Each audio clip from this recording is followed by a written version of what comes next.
welcome to the July 26, 2018 meeting of the Citrus Heights City Council. And it's a hot one out there today. With that, let's get started by saluting our flag. Jana, would you come up and lead us in the flag salute? I thought we were going to start with silencing our phones. Hang on, I just want to silence my phone. I sure would hate to have that go on. Please join me as we pledge to our flag. I pledge allegiance to the flag of the United States of America and to the republic for which it stands, one nation, under God, indivisible, with liberty and justice for all.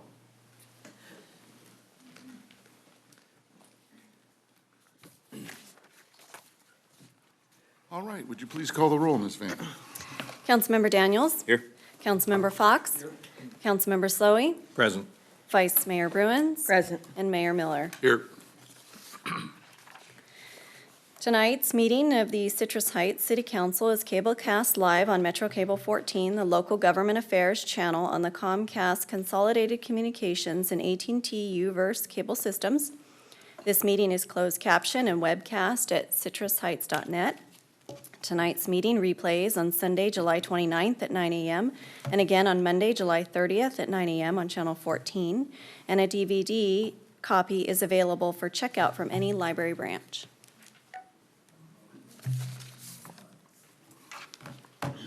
Next item is approval of agenda. I move approval of the agenda. Second. All those in favor? Aye. Any opposed? Abstentions?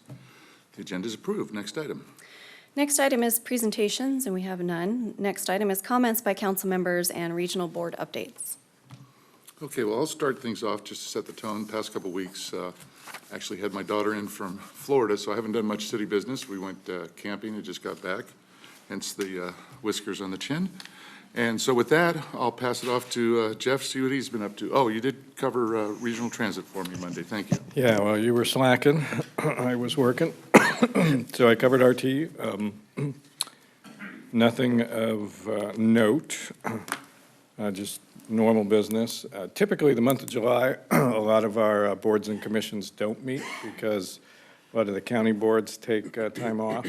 So SACOG did not meet. I did have a library board today where we approved an extension of a union contract. The only three other things I wanted to talk about were last Saturday. We had two events.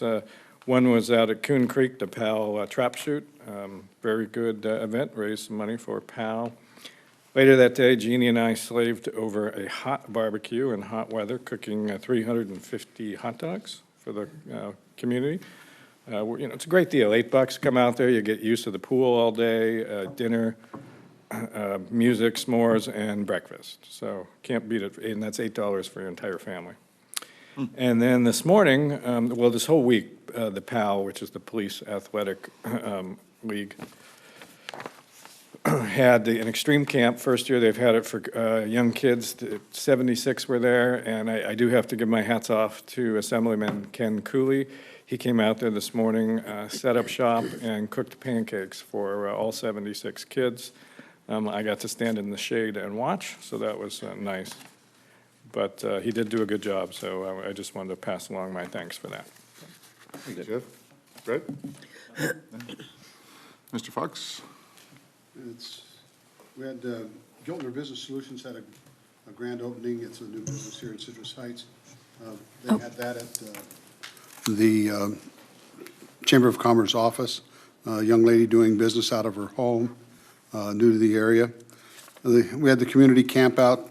Jeff mentioned I had the privilege and pleasure of cooking breakfast the next morning at dark 30. Great turnout of folks. Interesting, this week Sue Frost had her online town hall, and I did get a chance to watch that, and I saw that Supervisor Frost using it for the first time and trying. It was interesting, a good response, I think, and several questions from folks in the Citrus Heights area that were used. And then today I went to SAC Metro Air Quality, and it was primarily a day about electric vehicles and the electric charging stations, primarily around Sac State and downtown Sacramento. A company by Envoy has a new program, has a program going where they have the vehicles, and you can actually use rental cards, go in, you rent the car, you drive it, park it at any of the other stations and walk off and leave it. It's kind of like the bike program that they have. And those are the newest additions to what they're talking about this time. Other than that, they're all still cautioning about the air quality because of the fires and everything, and heeding everybody to take, or warning everybody to take heed of the information that is being broadcast regarding air quality. And that's it. Thank you, Al. Jeannie? Thank you. So regional, Regional SAN met yesterday, and we're very excited to announce that we have been awarded a $280 million grant, which is something we've been working on since 2004, to further our efforts to recycle the treated wastewater and use it for basically brownwater purposes. And even though we in Citrus Heights don't have agricultural land, this goes a long way in helping us to reclaim a resource that belongs to our region and to use it to water farmland, golf courses, particularly the south part of the county. So it was a huge, huge success for the board, and this will be rolling out over the next few years. Our goal is to increase water recycling in our region from 30 to 40 million gallons per day by 2024. So very excited about that. And also, we got an update on the Echo Water project. Our contractor is under budget, the general contractor, and there's multiple many contracts on this big project. It's got another 5 years to go before completion. And being under budget always sounds really good to Citrus Heights. Doesn't necessarily mean that's a good thing for a project this size, because we had to query him about whether he's keeping up. And so they are now catching up so that we can get this project done on time, because we have our wastewater treatment plant, our wastewater treatment permit hanging in the balance on this. So, but it's moving along. And then a follow-up, a couple of council meetings ago, we had a lady come forward talking about her cockroach problem in her drains, and subsequent to that, I got a couple of emails from people who saw it online saying, yes, we have this problem too. And then you might have heard that Carmichael was in the news with those same problems on a greater mass scale in their community. Well, this has been addressed. This is by the sewer district, because what's happening is that the cockroaches are seeking refuge in the sewer system because of the heat. And so they're finding their ways up drains into people's homes from time to time. So we have contracted with a company to remediate this and be proactive so that the problem dissipates and hopefully goes away. And so that's my report from Regional SAN. The other thing I'd just like to do is congratulate Dos Coyotes, who had their hard opening and ribbon cutting today. It's always fun to go to ribbon cutting for a new restaurant in town, because their food is always involved. And so we always had a good turnout from the chamber and the city and the community. And so congratulate them and welcome them to the community as well. Thank you, Jeannie. And with that, next item, please. Next item is public comment, and members of the audience may address the council on any item of interest to the public and within the council's purview, or on any agenda item before or during the council's consideration of the item. If you wish to address the council during the meeting, fill out a speaker identification sheet and give it to myself, the city clerk. When you're called upon to speak, step forward to the podium and state your name for the record. Normally, speakers are limited to 5 minutes each, with 30 minutes being allowed for all comments. Any public comments beyond the initial 30 minutes may be heard at the conclusion of the agenda, and the mayor has the discretion to lengthen or shorten the allotted times. Thanks, Amy. First up for public comment, I have Sarah Ntandu, followed by Dr. Jana Karpinski-Costa. You're in the batter's box. Hi. Hi, Sarah. And it's Doe. I wasn't sure if It's okay, we're used to it. It's kind of Asian name, and people get confused. Why is he with me? Are you with me? Okay. So thank you for allowing me the chance to speak. Again, my name is Sarah Doe. I'm joined with my husband and my youngest daughter with me on my back here. And I'm coming to you as a concerned mother of a 2- and 4-year-old. We purchased our home 10 years ago, and when we did, having children was probably the furthest thing we were possibly thinking about at the time. And rightfully so, school districts weren't even remotely a concern for us. But when our first daughter was born in 2014, we learned that although we fell under Citrus Heights jurisdiction, we weren't actually technically Citrus Heights residents. So at that time, we were Sacramento under the zip code 95841.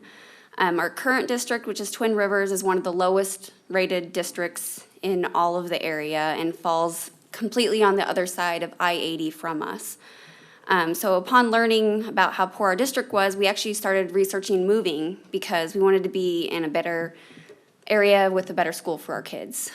So our small neighborhood is called Summerhill. It's comprised of about 80 homes, and it's right next to another neighborhood that actually falls in Citrus Heights, 95621. So we always wondered why we never fell under that. So in 2015, we were approached by a bunch of neighbors who were campaigning at the time actually for Miss Bruins. And we were told that if we worked with her, she was going to work on potentially changing our zip code. So we were also told that by changing our zip code from 95841 to 95621, we would be placed in Citrus Heights properly, our property values would go up, and what was most important to us is we would eventually fall under San Juan School District. So we were ecstatic about that. We held off moving because of that. And then the vote was eventually pushed through at the end of 2015. And at the beginning of 2016, we were technically Citrus Heights proper. So Citrus Heights 95621. Ever since then, we've been dealing with issues regarding our address. People are confused that we have a new address, but we didn't move. We've had a hassle with mail coming and just issues just in general of like even Google Maps doesn't show us correct now. But the more important thing is that 2 years later, we're still dealing with this. And fast forward today, our daughter is supposed to start school soon, and nothing has been done about the promised district change. This is our biggest issue. I approached San Juan School District. They were baffled at why the change hadn't taken place. And currently, we are actually the only neighborhood in 95621 that is not in the district currently. We could do an inter-district transfer, but it's a complicated process. Furthermore, by doing so, our daughters are automatically dropped to the bottom of any offered lottery. Great list. At some of the more competitive charters, this essentially eliminates any chance of us ever getting in. Even the full open charters like California Montessori Project, they still give preference to children that are in that district. So even if we lose that lottery, we still have to petition for another school through an inter-district transfer. So we can keep doing that. We have to say that we're going to that one school. If we don't get into that lottery, we're basically not able to get into any other lotteries. So after 2 years of inaction, we're actually now entering the end of any option because all the lotteries for the 2019-2020 school year, which is where our daughter would be going under, it actually begins this December. So we're really coming to the end of that option for us to even apply for lotteries. So we ask you tonight to make good on the promise that we were told in 2015. By adopting a resolution to change the borders in the district, you're providing my children and other children in the neighborhood the opportunity to have access to more educational choices. And by changing the borders of a district, you're making good on a promise that was made when the vote took place, which was the sole reason for my and many other families' reason for voting to change our zip code in the first place. Okay, and you are in the city limits now? We are Or you always have been in the city limits? You We just had a always weird- have, but we weren't under Citrus Heights. So we got the zip code corrected, which I think we can control. And I was going to ask Jeannie, she knows more about the school issues than I do, if she could quickly respond. Yeah, let me just boundary go issue. back to there actually are two separate issues, and Kevin Hubred is the person I worked through, and when he approached me on this issue, and this is something that we became aware of early on in our cityhood, that we had this community that was within the city limits but had a Sacramento address, basically.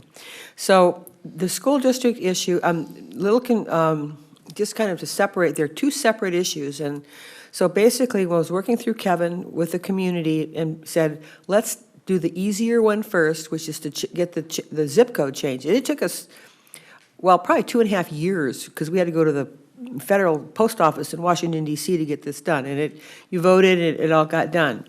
So this has come up, we don't have any control over the school district boundaries, but we do have a good working relationship with San Juan. They're aware of your community. They want you in. It's a matter of Twin Rivers being willing to release you. So what I will do is get your name and phone number and make contact with you afterwards, because we would like to see that happen too. Okay, Okay, and I appreciate you coming tonight. thank you. Thank you. Thanks for helping out, Jeannie. Dr. Jana Karbinski-Costa, followed by David Warren. Good evening, council members, Mr. Mayor. Thank you for the opportunity to speak to you. I'm yelping tonight. I want to put 5 stars out to the city. You know, when we formed neighborhoods, back when we became the city, and I know there's a lot of people that have since moved to Citrus Heights, maybe not aware of neighborhoods, but the city is divided into 11 neighborhood associations. And the whole purpose of setting those up when Bill Hughes had his vision was we didn't have a way to communicate from the new city to the residents. So the design was that it would communicate from the city to the residents, from the residents back to the city. So we communicate to you by coming here, by participating in project reviews, by NIP monies, because that's a form of communication. And how do you communicate with us besides putting us on an email list? Here's how. This is like, I'm just so amazed. We live in Area 10. I'm the president of Area 10, Sylvan Old Auburn Road Neighborhood Association, and we have been just under pressures with, first was Xfinity. Highland Avenue is our main go-through street, and so it was one lane. We didn't even know what was going on. We was like, what's going on, what's going on? And all the construction and the tearing up of the roads. Then comes the Water District putting a whole new main all the way down Highland. We're talking detours. We're talking now you got the Sunrise going on, and we can't get out of Highland Avenue. There's no one going to yield. We truck through here, and then there's this and that, and detours and one lanes, and somebody flipping a stop and a go. So I said, I called Mary Poole, and I said, you know, it would be really nice if we could know what and I know you got some bids out to do some drainage projects on Rinconada and Highland. And so I said, we'd like to kind of know what our anticipation is for our issues for traffic, and we can't run to the grocery store anymore. That's not an easy thing to do. And so we'd kind of like to know that. And the other thing is that a lot of the people have used Mariposa as their alternate route. And they think that the speed limit on Mariposa is the same as the speed limit on Sunrise. And so, you know, forget those stop signs. They just keep on going. So I said, I'd like to also know what's being done about, you know, traffic going up Mariposa, because I was driving down with a Kyle on my bumper. You know, he didn't want me to go 30. So I called Mary Poole and I says, I'd really like to have somebody come out to the neighborhood and tell us what's going on. And then I says, it'd be really nice if we could find out from police department, you know, what's going on with traffic. I got to tell you, you guys were just, I mean, not you guys, these guys. So Mary Poole started it. So all of a sudden, here's Stu Hodgkins, comes from GSD, tells us everything we needed to know. He's knowledgeable, he's patient, and tells us everything we needed to know about all the construction, past, present, future.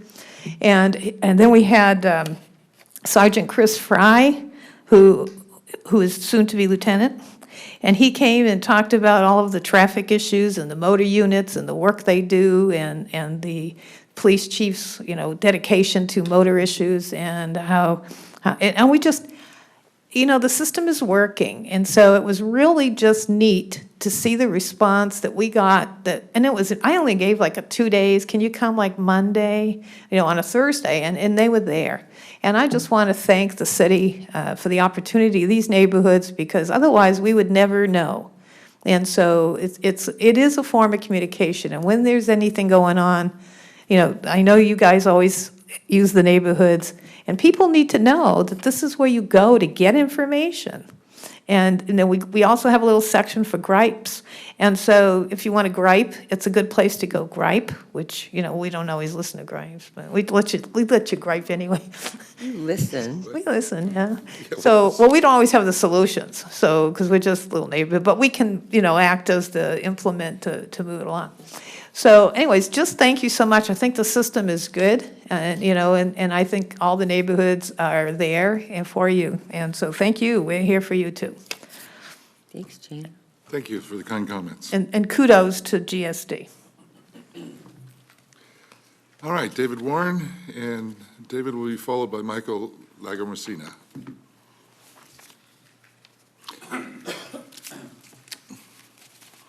Good evening. My name's David Warren. I hope that you have been handed the pieces of paper that I provided. I'm doing it right now. Those are postcards that were sent to a prominent physician of Indian descent in our community. As you can see, they're very derogatory, insulting, and demeaning, and meant to intimidate a female physician in our town. When this individual contacted the Citrus Heights Police Department, she was informed that nothing could be done about this. This community cannot tolerate such intolerance by anyone. The answer that nothing can be done is not sufficient.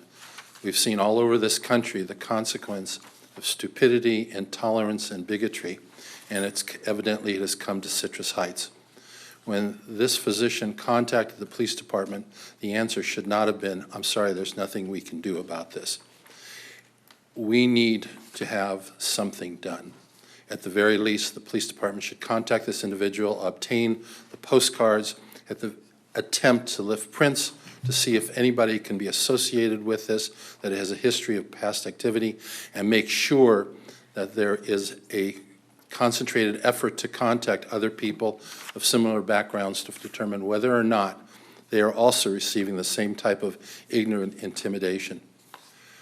One of the sad things about the change in our society is the ignorant and bigoted and prejudiced seem to be coming forward all over the place. We, and you especially as members of the City Council, must speak loudly and clearly. It will not be tolerated in this community.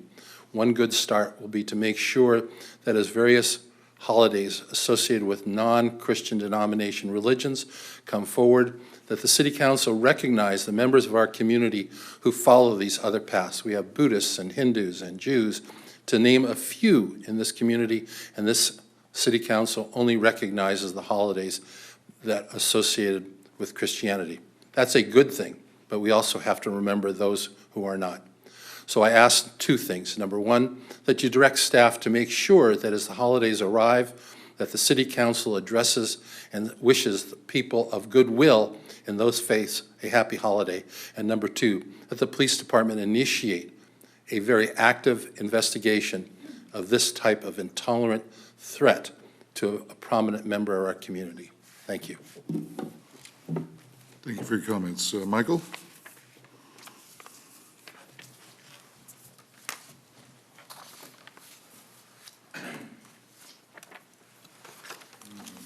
Good evening. My name is Michael Lagomarsino. I'm the current president of the REACH Board, which is the Residents Empowerment Association of Citrus Heights. And as you know, three of you attended our very successful camp out over the weekend. And tonight I'm just going to give you a brief update on what went on. We hope later sometime, depending when we can get all the pictures together, sharing a short presentation with you September, we hope, if we can get everything together, and how your meeting schedule is to let the community see how much fun we were having and how much fun some of you were having after you got away from the grill and the hot stuff. Anyway, we had 227 registered campers, which is, I believe, almost the highest number we've had so far. We had a total of 46 volunteers. That included 26 from the neighborhoods, various neighborhood associations, 17 from the Mesa High School. These are teens that volunteered to come out. They didn't come out the entire weekend, but we had some that showed up on Saturday and some that came out on Sunday. They were primarily put together by a 12th grader by the name of Karen. I can't pronounce her last name, I'm very sorry. And I wish to give a kudos to her for organizing them. They were a great group of kids. I believe they were 10th and 11th, and I think someone said she was the 12th grader. But they're a great group of kids. They came out, they helped with the setup, they helped with the music, they helped with the s'mores. But it was a great group of kids, and it's good to see the youngsters coming out to support community activities like that. And of course, we had 3 members of the, from the Citrus Heights class of Queens. Tamara Barbeau was there with 2 of her kids, and I believe they girls, and they helped serve out there. And I don't want to forget city staff. I believe there were 6 or 8. I haven't been able to get hold of Robin to find out exactly how many were there, but they handled the food and the preparation of the food. Then we turned everything over to the city council members to barbecue the hamburgers, and like I said, they were. Where were the hamburgers, Michael? I'm sorry, the hot dogs. Tube steaks, is that better? Next year, okay. I had hamburgers later. How many did Jeff drop this year? What's that? Only 3? Oh, that's a record. Yeah, well, you were on vacation, and Mr. Daniels, I'm sure, was with your grandkids, or, I know you spend a lot of time with them lately, so.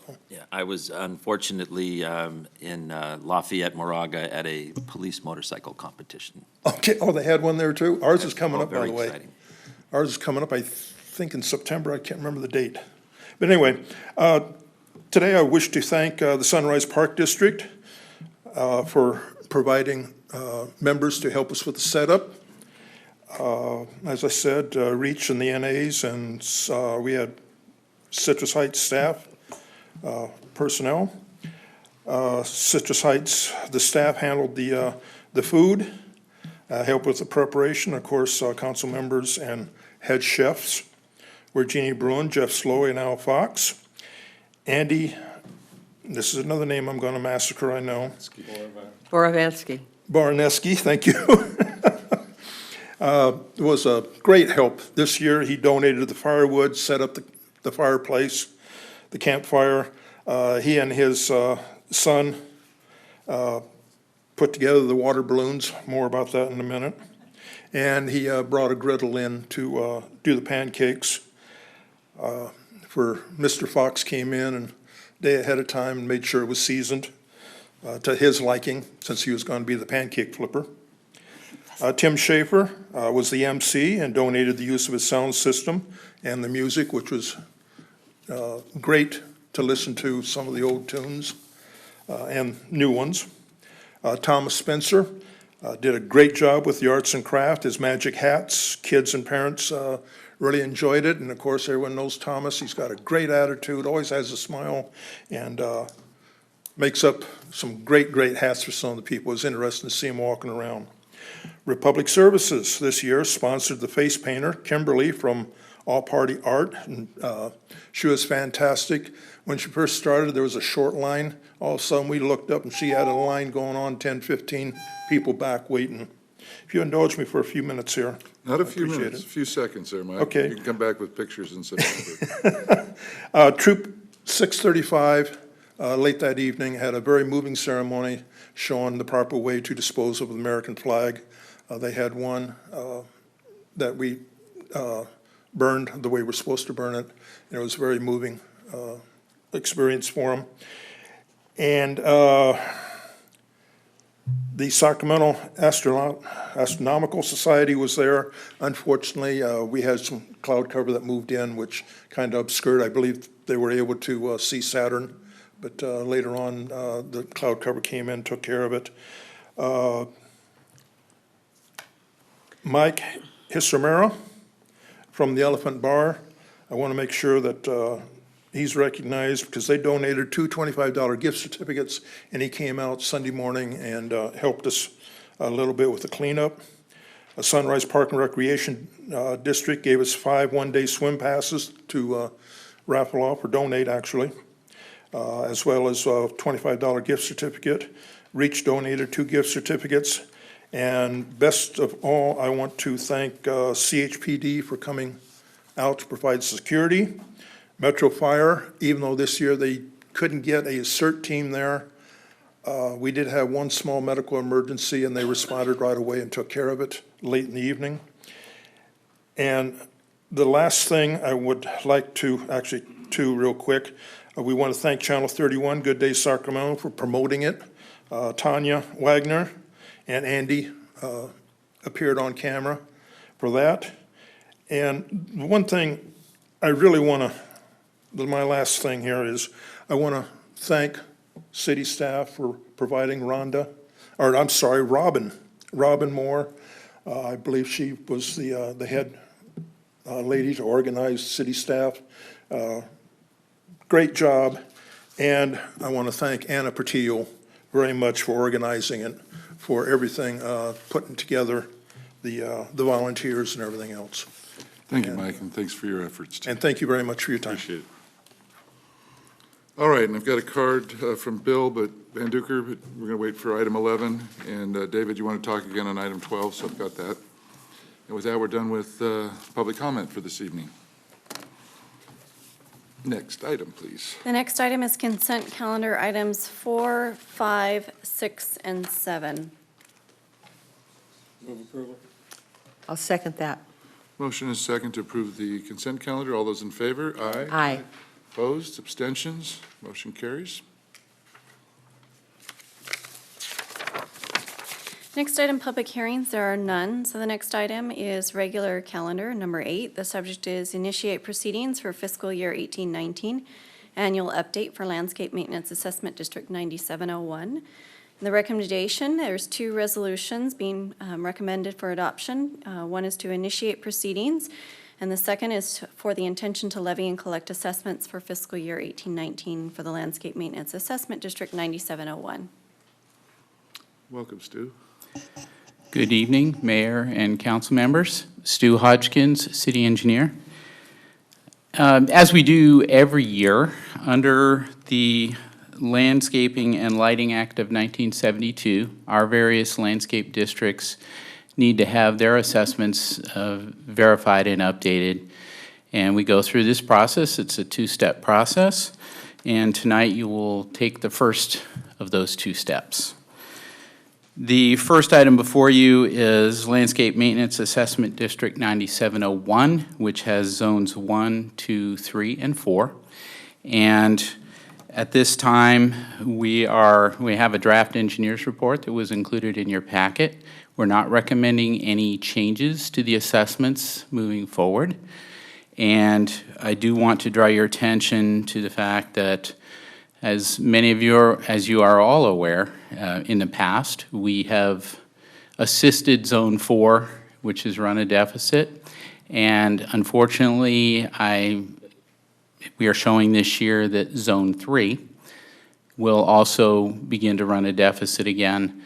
Back in 2005, the neighborhood there voted to approve a one-time increase, which kept us whole up until this past year. And so we are providing a small assistance to that district as well as we move forward.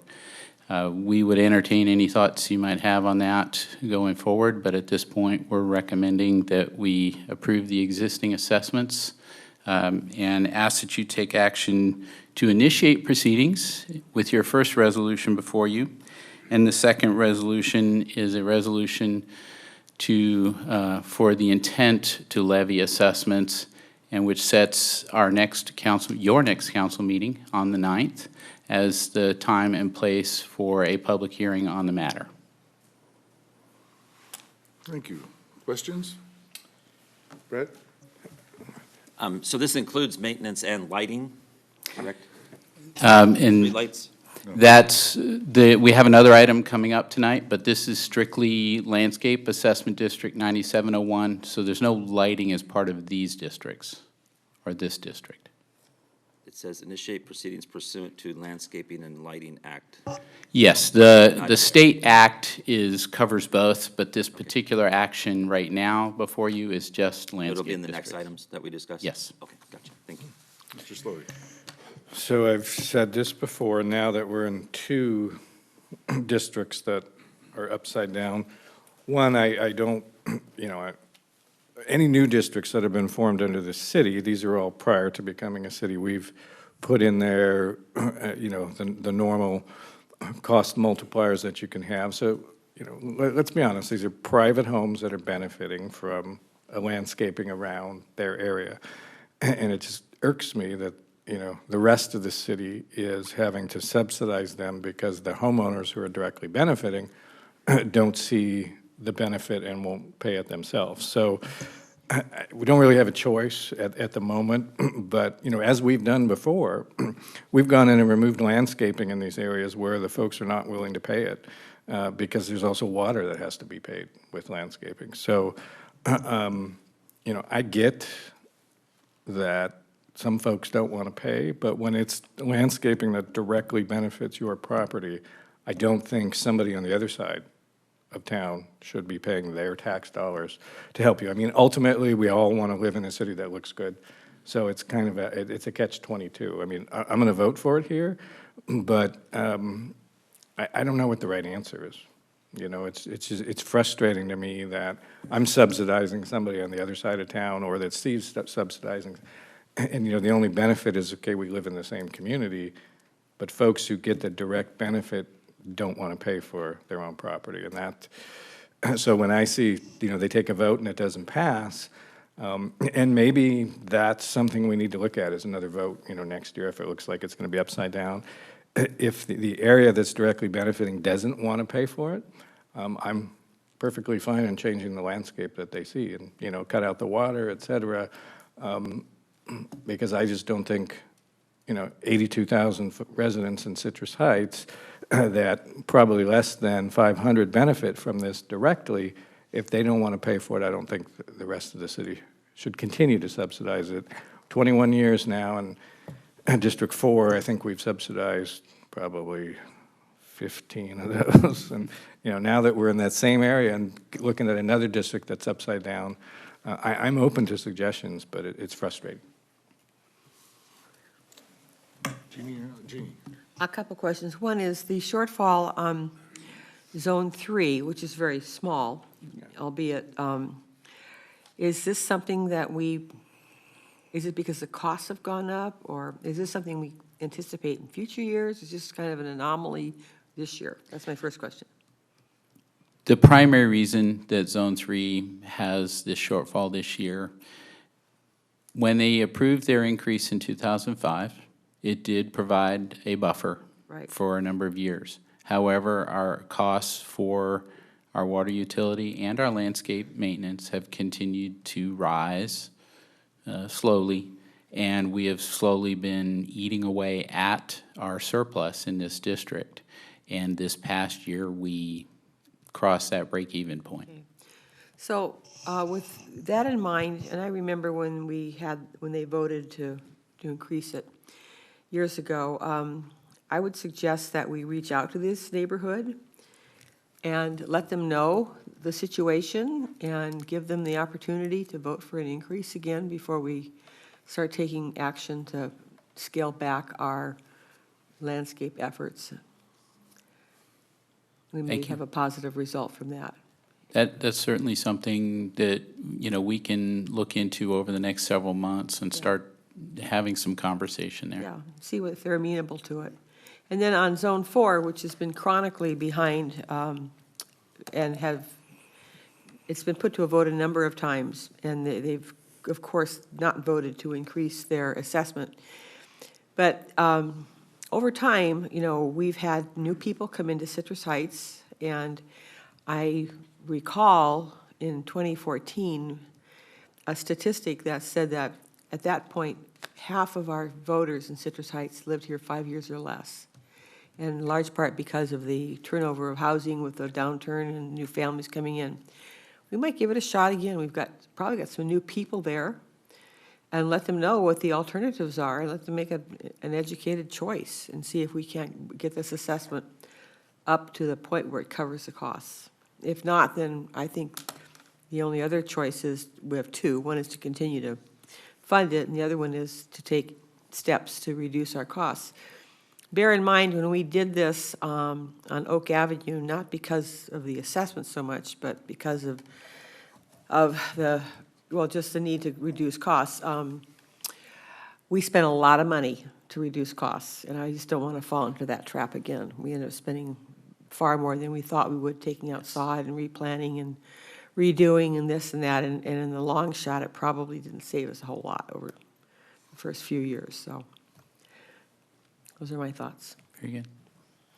Anything else? Yeah, what's the old saying? We'll spare no expense to save money. 4, I'm kind of curious. I mean, we're down to trees and decomposed granite. What are we spending money on out there? It's a fairly long frontage, Yeah. as you're all aware. It's one of our longer areas that we maintain.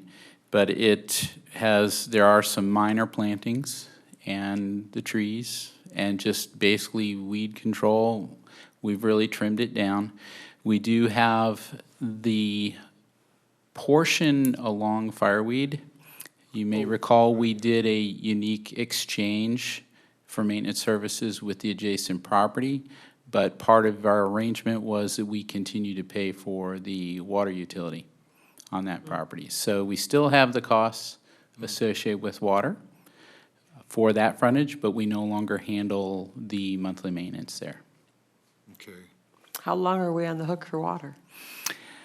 The agreement that was approved, I honestly can't recall what year that was. It was probably about 7 or 8 years ago. With the, Creekside Townhomes? Basically, that agreement provided that the city would continue providing the water there. I don't think there was any termination for that. Perpetuity. Yep. Okay. And, up until this year, it really didn't pay much attention to Zone 3, and that's the Werner Glen subdivision, or Correct. Summer Hill, if you will. So what can we do there to save costs? Is there anything? We've actually done some, we've worked at kind of keeping it down. Chris Myers, who handled maintenance for a long time, was able to keep our monthly costs down, working with our contractor. We have cut back on the amount of turf out there, similar to what we've done on a number of other districts. So, and that's one of our more expensive maintenance types of landscape. Yeah, well, I agree with Jeff. I'm going to vote for this, but I'd much rather see the homeowners association take care of the frontages of these subdivisions. Right. Rather than, it probably sounded like a good idea at the time with these landscape districts, but this, And Stu, didn't some of the money in 2005 go to building for the sound wall, the second sound wall? Yeah, there were actually 2 parts to their approval. Right. They approved the additional landscape assessment specifically, but they also agreed to assess themselves for about 50% of that wall. Okay. Yeah, it's across the street from the other wall. Correct. Emory. All right. Any other questions or discussion? Nope. If not, I'd entertain a motion. I'll move approval of the item. Second it reluctantly. There's a motion and a second. All those in favor? Aye. Aye. Opposed? Abstentions? And the item carries. The next item, item 9, is initiate proceedings for fiscal year 1819 annual update landscape maintenance assessment districts 9801, 9802, and 0301. And there are 2 resolutions, the resolution to initiate proceedings and for the intention to levy, or there's actually 6 resolutions. There are 3 for each district to initiate proceedings and 3 for the intention to levy and collect assessments for fiscal year 1819 landscape maintenance assessment district. Just like the last one. The only good part about this one, the reason we do separate these districts are all financially sound. And again, we're not recommending any change in assessments for any of the districts listed in this particular engineer's report, and ask that you consider and pass the resolutions initiating proceedings and the resolution of intention to levy, and setting the date for the public hearing of August 9th. Move approval. Second. Motion and a second. All those in favor? Oh, we do have discussion, yes. Brett? So in any of these, do they include lighting, street lighting? Just got to make sure, got to think through them all. None of these include street lighting. This is all surface maintenance. Okay, thank you. Okay. Any further discussion? If not, all those in favor? Aye. Aye. Any opposed or abstentions? No, the item carries. And we're on to the next one, lighting.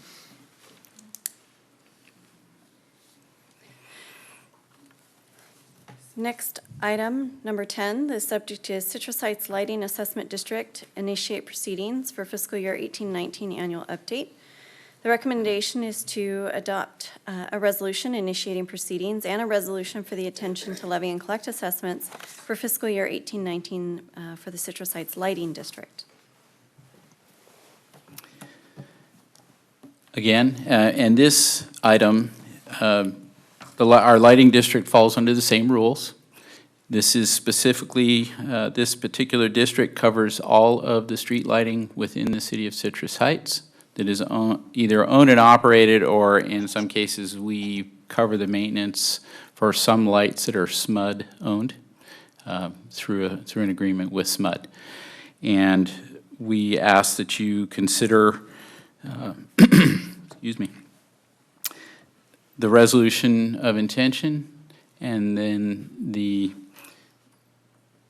basically the intent to, or initiate proceedings, and then the resolution of intention to levy the assessment and set August 9th as the date for the public hearing on the matter. And if you have any questions, I'll entertain those. Brett, you have questions? Does this include lighting? This is all lighting. Yes. So in this, basically, this is to assess every homeowner or parcel owner a certain amount of money for street lighting, correct? Yes. And 20 years into cityhood, have we put street lighting in all areas of Citrus Heights? No. So we're still assessing people for 20 years now who do not have street lights. If I can clarify, there are two. Let me jump in, Stu, I'm Yes. sorry. We're charging everybody in Citrus Heights for the lights on all the major arterials and intersections for safety and everything like that. We are not, if I understand this correctly, we're not charging everybody in the city for a light that's on a street that's not at an intersection for safety. That is So- correct. So everybody's paying for the main arterials and so. Okay, so that's good to know. Thank you very much. So this does not include neighborhood street lighting then?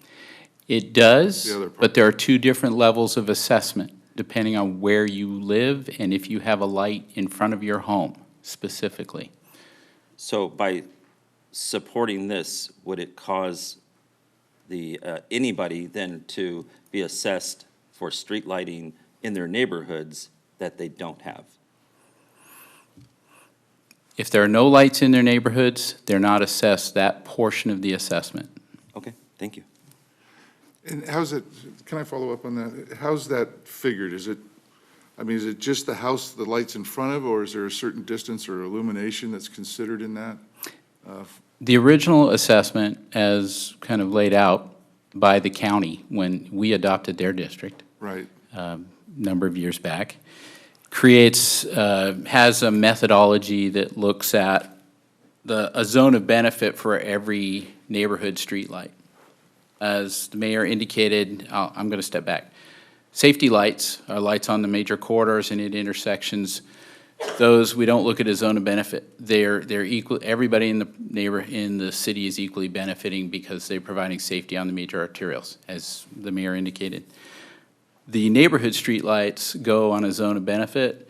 It's a certain distance radius. If more than 50% of a property frontage is covered by this radius of light benefit, then they pay an assessment. So there are, when there are neighborhoods with full lighting arrays, basically the residents pay that additional annual assessment. If there are not lights in a neighborhood, those residents do not pay. It's going to be a tough one Just to a quick figure. follow-up on it. Sure. Are we moving forward with putting street lighting in all neighborhoods? We have only done a few neighborhoods where we've been able to get some grant funding. We've added lights, for instance, on Mariposa Avenue, where we've had our Safe Routes to School program, where we've been able to find a funding source. The district does not have funding sufficient to install new lighting systems. We have taken opportunities. When they presented themselves, we'll get new lights put in when we have opportunities through other programs. So we're working on that where we can. Thank you. Okay, that answers my other question. That's why the number has grown a bit on the individual light assessments? Yes. As opposed to the safety lights? Okay, that explains it. Thank you. Any other questions or comments? I'd move approval of the item. Second. All those in favor? Aye. Aye. Any opposed or abstentions? The Lighting Assessment District item passes. And Amy, if you take us to the next item? Next item, regular calendar, item number 11. The subject is History and Arts Grant Program Application, a Citrus Heights Incorporation book. The recommendation is to adopt a resolution approving the History and Arts Grant Program application for the production of a Citrus Heights Incorporation book.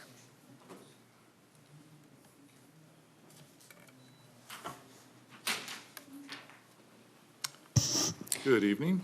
Good evening, Mayor and council members. My name is Haley Reed, and I'm the Administrative Technician for Community Services Director Rhonda Sherman. With me tonight is Catherine Cooley, Assistant to the City Manager. We have prepared for your consideration a History and Arts Grant Program request from Bill Van Duker in the amount of $10,000 to create a comprehensive historical book documenting the Citrus Heights Incorporation movement. The City of Citrus Heights created the History and Arts Grant Program in October 2017 to provide funding for historical preservation and arts promotion with the goal of community inclusivity to benefit the Citrus Heights community. The primary purpose of the grant is to provide funds that further efforts to promote history and arts within Citrus Heights. The History and Arts Grant Program accepts applications on a first-come, first-served basis and is ongoing throughout the fiscal year. Citrus Heights resident, business owner, and incorporation advocate Bill Van Duker is proposing to partner with a professional writer, Miranda Culp, to compile a book detailing the Citrus Heights Incorporation effort. Grant funding would be used to support research and writing of this comprehensive Citrus Heights book. This book would coincide with the release of a city volunteer-produced documentary focusing on the Citrus Heights Incorporation effort by Larry Fritz, and it was scheduled to premiere on KVIE in October. According to the program guidelines, grant requests in excess of $5,000 require City Council approval. For the fiscal year 2018-2019, the City Manager, Christopher Boyd, has approved 2 grant projects. We have our Paint in the Park event, which will be held in October at Rush Park. And we also have our Citrus Heights Stories website, which is currently under construction. And staff does recommend the approval of grant funding for the completion of the Citrus Heights Incorporation book in the amount of $10,000. And this concludes my presentation, but the applicant, Bill Van Duker, is present to answer any questions you may have. Okay, before I bring Bill up, is there any quick questions for Haley? Well, I guess my questions will be for Bill, so I'll wait. Well, let's call Mr. Bill Van Duker up to the podium, and Miranda Culp, if you'd like to join him, that's fine.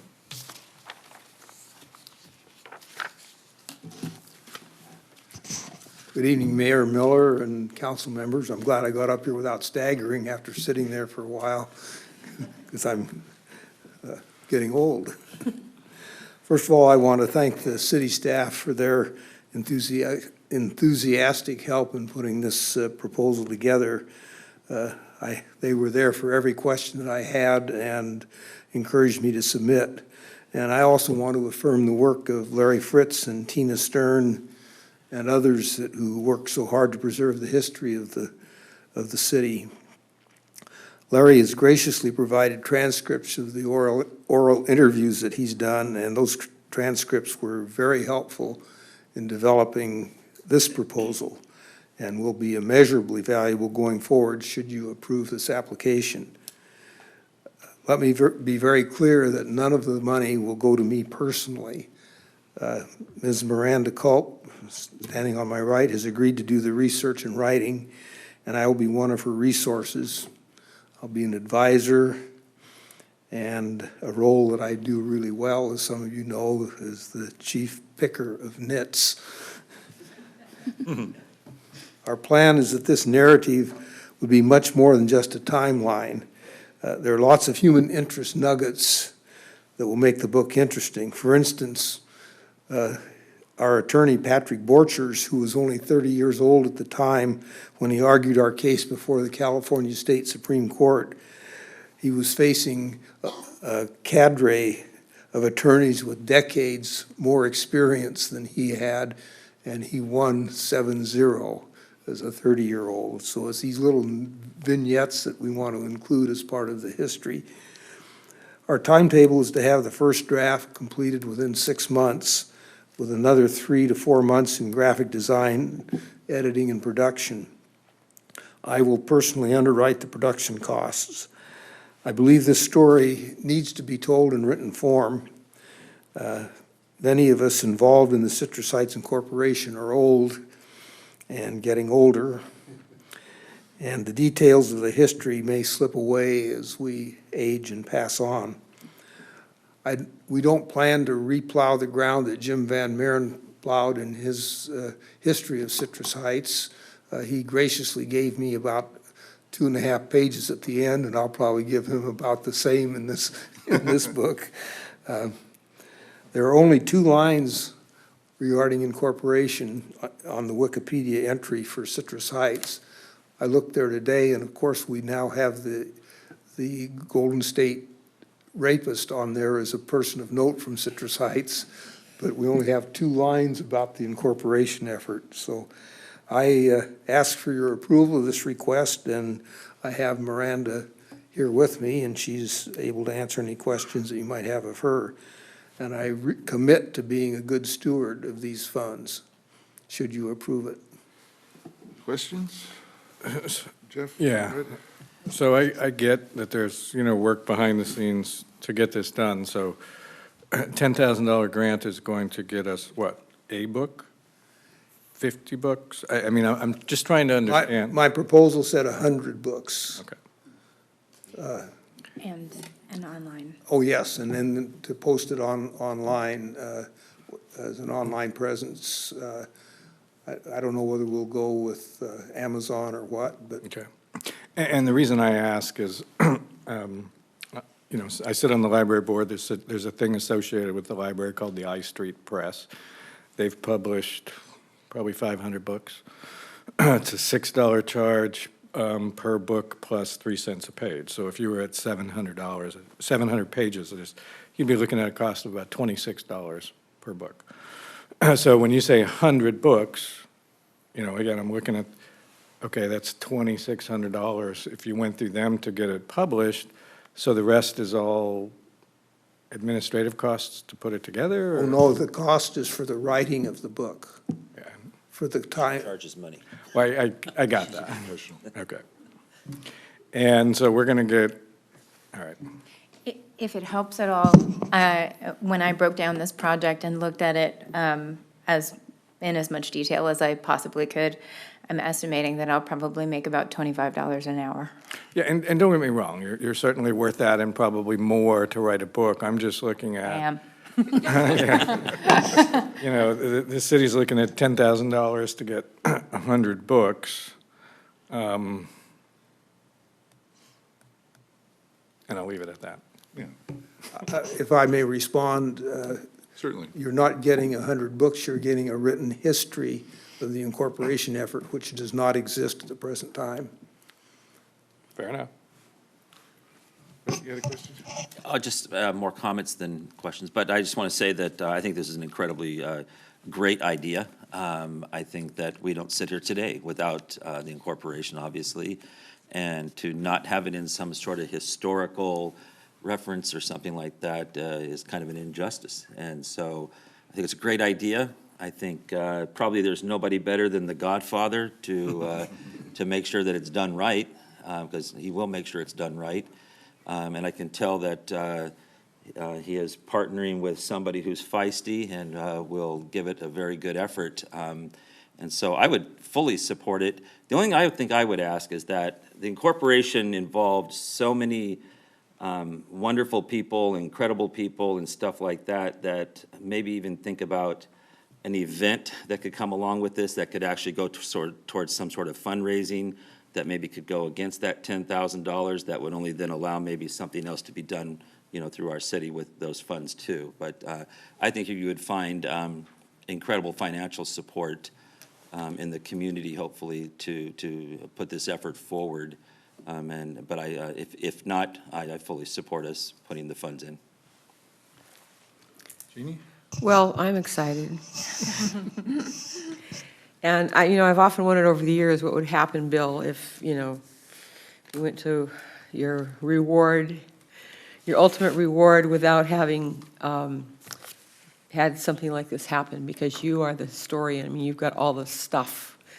I mean, not just a little bit, but feet high of records over the years. And every once in a while, you pull some of it out for either a Citrus Heights leadership class or schoolroom talk or something. And there's so much. And so I think it's money well spent, and if any fundraising came out of it, I'd say buy more books, print more books. But I thank you for taking this on and partnering with us, Amanda. It's Miranda. a great... Miranda, so sorry, Miranda. I do it too. It's a great story, and so many of our citizens don't know how we became a city and how hard just folks work. This is a true American story about how just plain old simple people wanted something better and were willing to go the long haul to see it be done against all odds. And so I'm very excited about this, and it has my hearty support. Thank you. Al, anything? Yeah, just a small tidbit. There are so many books over at Barnes & Noble's on different communities in California that are written historically from information that somebody else maybe had from someplace else, and the few rumors and the backgrounds and things that went with those stories. And they sell all the time as a history of different communities. Very few of those have the opportunity we have here, and that's to have the living persons, those directly involved in this history, taking the prior history until the time we started cityhood and then the cityhood process. And from that standpoint, I think it's a tremendous opportunity for us, for the city and for the community to be recognized that way. And I appreciate the fact that you're bringing it up and you're willing to take on the task. And I realize dollars and cent wise, it looks a little expensive, but I think it's very well worth it, given the extent to which that history presents itself. So thank you. Thank you. Bill, when you spoke at our, I think it was 2003 leadership class, you told the story of incorporation, and I was just fascinated. So it would be great to get this written down, and I know Van Maren's done a book, and it covers really the settlers' years, the pre-city years, and even Rolly Giusti in her history books with all the names she captured from days gone by, and before that, Lillian Cross, and I've just been fascinated with this. So to be able to get down the experience in more detail than you could ever tell a class would just be fantastic. And again, I know we supported James with his project, and I'd be proud to support you with your project. Thank you. I look forward to it, I really do. Yeah. I want to make one clarification. The staff mentioned the October 6th Yeah, we're going to hold you to that. No, we can't make that date. Oh, well then, Sorry. Bets are off, I know. October 7th, would that work for you? No. What do you think's realistic? Well, as I mentioned earlier, I think it'll take 6 months to get the rough draft up to the point where it's in final editing and graphic design stage, because there's a lot of research involved, and there's the actual man hours of writing, the person hours of writing. So could we look forward to Christmas presents or Hanukkah presents We'll try. for 2019? Yeah. We'll try. to try. All right, well, this is going to take a, thank you, Bill. Thank you. Miranda, Thank you. Would move the item? I second that. motion and a second. All those in favor? Aye. Opposed? Abstentions? I think that passed. Yes. That did. Motion carries. Thank you very much. The next item, regular calendar, item number 12. The subject is authorizing the city manager regarding response to League of California Cities' recommended position as to critical legislation in specific circumstances. The recommendation is to adopt a resolution authorizing the city manager regarding the city's position as to legislation. Good evening, Mayor, council members. Hi. I'll actually be giving the presentation tonight. Catherine Cooley, Assistant to the City Manager.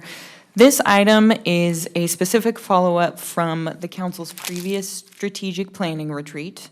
And it came up during the retreat as a topic of conversation that there was a desire to memorialize how the city addresses legislation and how it responds.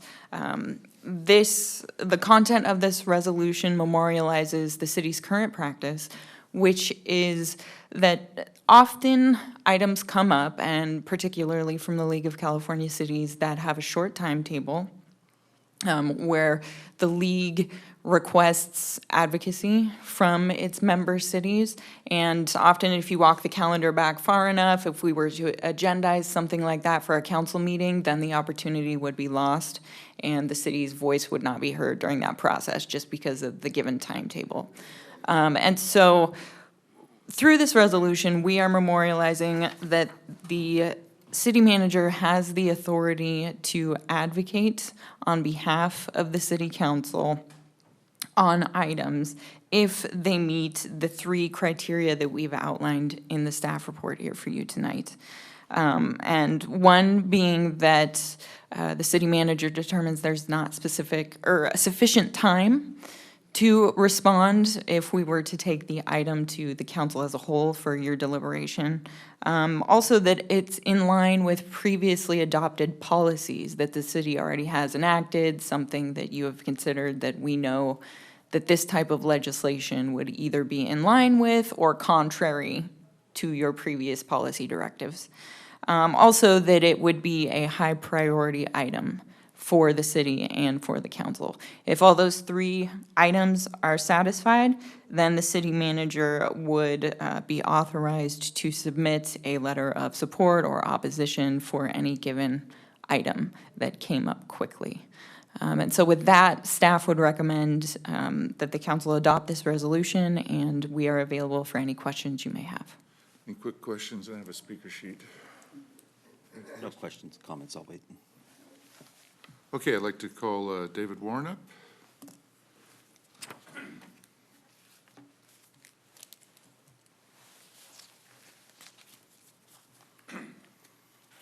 Good evening. My name is David Warren.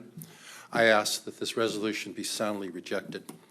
One of the purposes of the City Council is to listen to the voice of the community before the city acts.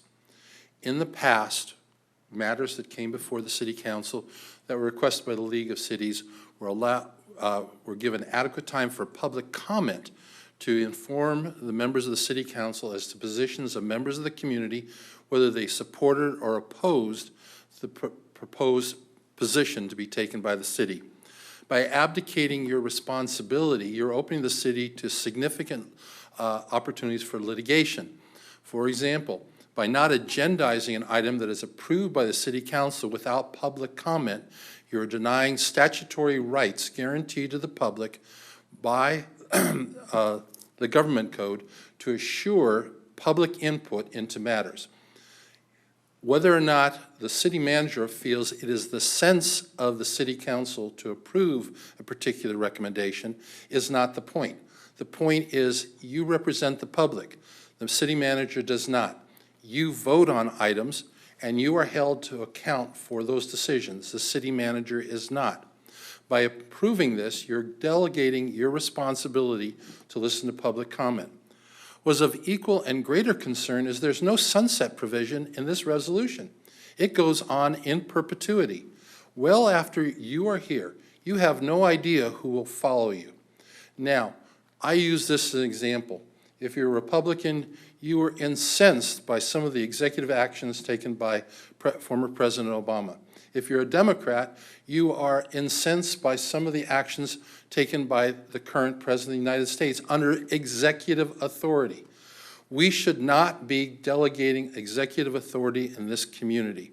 That's why we have a city council. This is a catastrophic mistake which will follow this city for years to come. For this reason, I request that you reject this resolution. Thank you. Okay. Further questions or discussion? Brad, you wanna Discussion. kick it off? Ready? Yeah. Okay, well, if I had written my remarks, I would have thought Mr. Warren had stole them and read them. So I agree with exactly what Mr. Warren just said. I don't know that it's necessary to turn over what voters elect us to do, and that's representing them and making determinations about issues. I don't know that legislation comes along where it's needed to have some sort of support or opposition so often that it would be necessary for, again, us to give up what I think is leadership in doing that type of thing. So I just don't see this as necessary, and I can certainly see if legislation comes along that needs a quick response, that we could always just have a special meeting if it really came down to that important of a matter. I think it's just something that happens so rarely that to put this procedure in place, it just kind of takes away our whole purpose of being here on some level, and that isn't anything against the city manager. I think that he and all of us are pretty much on the same page on just about everything, but it's not about that. It's, again, about the future and who sits in these seats and who sits in that seat in the future, too. And so I don't see any point to this. I don't see any need for it. And I think as elected leaders, we should do our jobs and make these decisions. So I'll give it a slightly different take. You weren't at the retreat where we talked about this, but, when I was mayor, there was at least 10 times where legislation came up where they wanted input. We were all in agreement when we got there, but with our policy of saying, we bring it up here and then we schedule it, we're minimum of 2, if not 4 weeks out from hearing anything, and by that time, the legislation is gone. I don't think there's any legal repercussions by doing this. I could certainly support a sunset clause in it, but I do know that, sometimes we get asked on a Monday on something that's changed. Perfect example is our police chief will soon be president of Cal Chiefs. And, certainly knows quite a bit what's going on there. And the way legislation works downtown, 2 weeks to 4 weeks to respond to something under our current policy doesn't always work. So with these caveats that are in here on these 3 items, I do support it, but I could also support if we wanted to put it in here for a year or 2 years to see how that works, I would certainly support that. But I cannot think of a time where we as a council have made a decision that's been contrary to the League of Cities. I mean, I sit on the League of Cities. I think Jeannie still does. So we're down there. But to me, it's a timing issue. When we have, you have to bring something up here in a council meeting, get several people to agree with you to put it on an agenda so we can talk about it. Again, you're minimum of 2 to 4 weeks away, and that doesn't work with pressing legislation. So I do support this with these caveats, and again, I could certainly include sunset. Al, any further thoughts? I have to agree with Jeff. I think that including a sunset clause is not a difficulty. I think, however, that the argument about the comparing what we're talking about here to the national scene and the national things that have happened with 2 prior administrations, the verbosity of that's far beyond belief. I think the more accurate description is a lot of things happen very quickly, and cities have the opportunity and the absolute right to enter into some sort of information with the League of California Cities, who represents us through the legislative process. They also are, I can't think of the word. I want to use. They are our representatives to an extent of all the cities in California towards to the legislature on things that are important that impact us. And I think from that standpoint, the city manager does have the ability and the understanding and the trust of the council to make those decisions. When they are big decisions, when they are items that go far beyond the scope of what the city manager does, those do come to us, and we will have the opportunity. And if they're going by so quickly, then shame on us for not being aware of them ahead of time. I will agree with a sunset clause. I do think that's important, so while we try it and see how it works, but I would support the motion. Okay, Ruth Ann, I had a question for you in this whole process. I know you answered it, I forget what the answer was, but part of it was, you know, and I became aware of this as mayor, and I couldn't just sign it on behalf of the council. I'm still one-fifth of the council, but I can't call around and find out how everybody feels without violating the Brown Act. You are correct. Is the city, yes, thank you. Is the city manager able to poll without telling others, you know, on these items, how do you feel about this?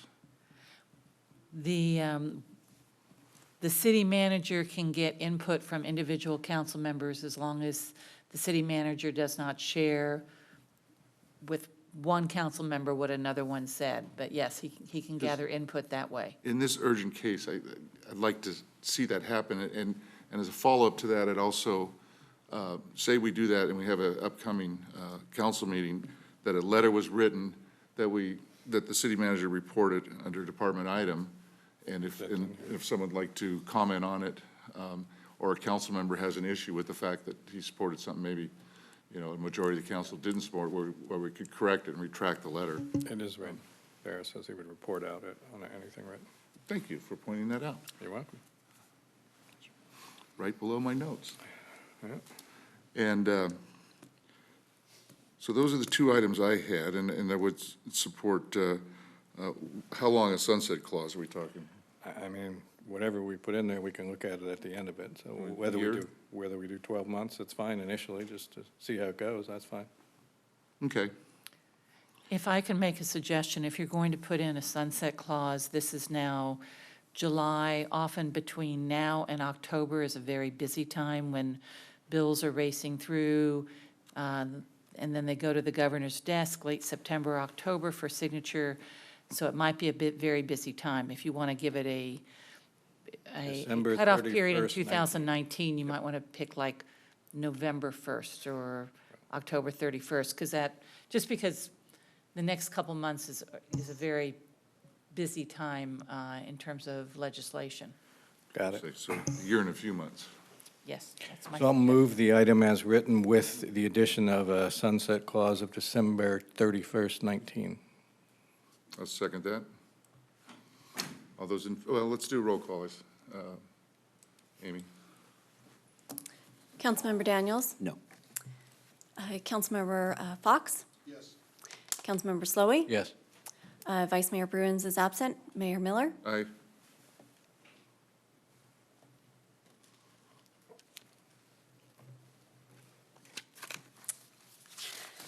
The next item, department reports.